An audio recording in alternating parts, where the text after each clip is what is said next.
बिस्मिल्लाहिर्रहमानिर्रहीम। अस्सलाम वालेकुम रहमतुल्लाहि व बरकातुहू। जी नाज़रीन, आपका अपना मेज़बान मोहम्मद इरफान उर्फ़ी एक बार फिर नए मौजू के साथ पैगाम इस्लाह का प्रोग्राम लेकर हाज़िर खिदमत है। ये प्रोग्राम शाहद प्रोडक्शन की तरफ से नशर किया जा रहा है।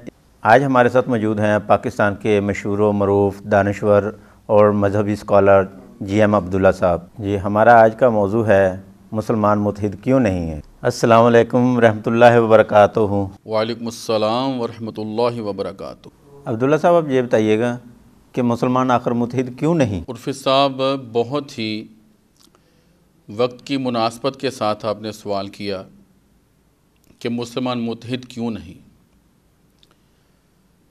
इसमें बहुत सारी वजूह पाई जाती हैं कि मुसलमान आखिर में मुत्तहिद क्यों नहीं, लेकिन एक जो इसकी मेजर रीज़न है, जो बुनियादी एक वजह है, वो ये है कि मुसलमान इस वक्त फ़िरका वारियत में बटे हुए हैं।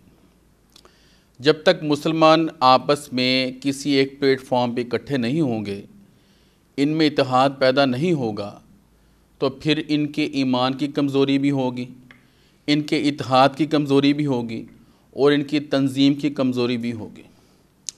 और इनका इत्तेहाद ना होना मुसलमानों के लिए इस वक्त सबसे बड़ा मसला है और इंतहाई गड़बड़ की बात है, और मुसलमानों के लिए दुनिया भर में एक बहुत बड़ी कमज़ोरी है। कि इसके पीछे कोई घिनौनी साजिश है? जी डेफिनेटली, जो आपका सवाल है उसके अगेंस्ट मैं यही जवाब देना चाहूँगा कि इसके पीछे कोई छोटी वजह नहीं है, बल्कि इसके पीछे एक बहुत बड़ी घिनौनी साजिश की गई है।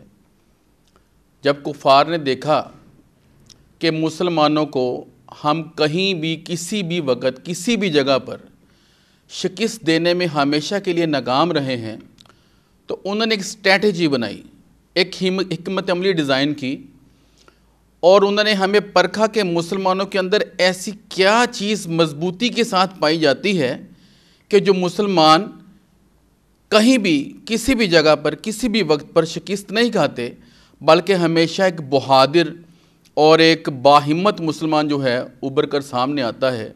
तो उन्होंने देखा कि नबी करीम सल्लल्लाहु अलैहि वसल्लम की ज़ात मुबारक से मुसलमानों की वालहाना मोहब्बत उनको मजबूर करती है कि वो किसी भी ख़तरात का सामना करने के लिए तैयार हो जाएं।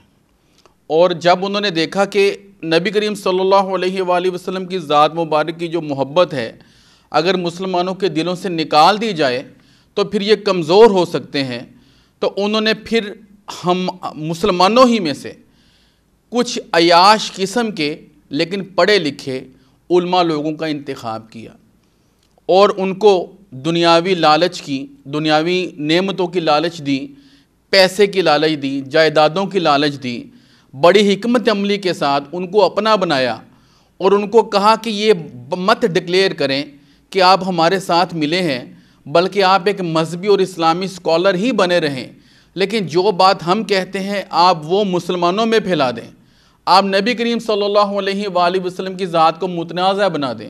उन्होंने जो है एक तनाज़ा पैदा कर दिया और मुसलमानों को आपस में गिरोहों में तकसीम कर दिया।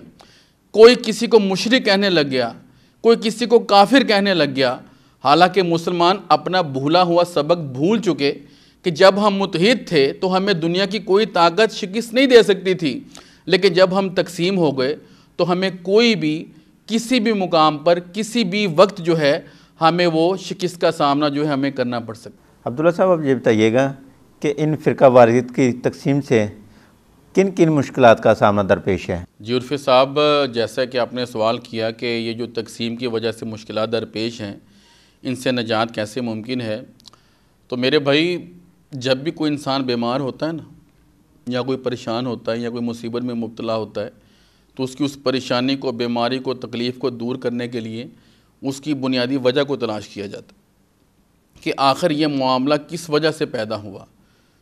तो वो तो हमें नज़र आ ही रहा है कि जब कुफ़ार ने इतनी बड़ी साजिश की है तो हमें उस साजिश को नाकाम बनाना है। जब हमारा खुदा एक है, हमारा कुरान एक है, हमारा कलमा एक है, हमारे नबी करीम सल्लल्लाहु अलैहि वसल्लम एक है, तो भाई हम आपस में तकसीम पे क्यों डटे हुए हैं।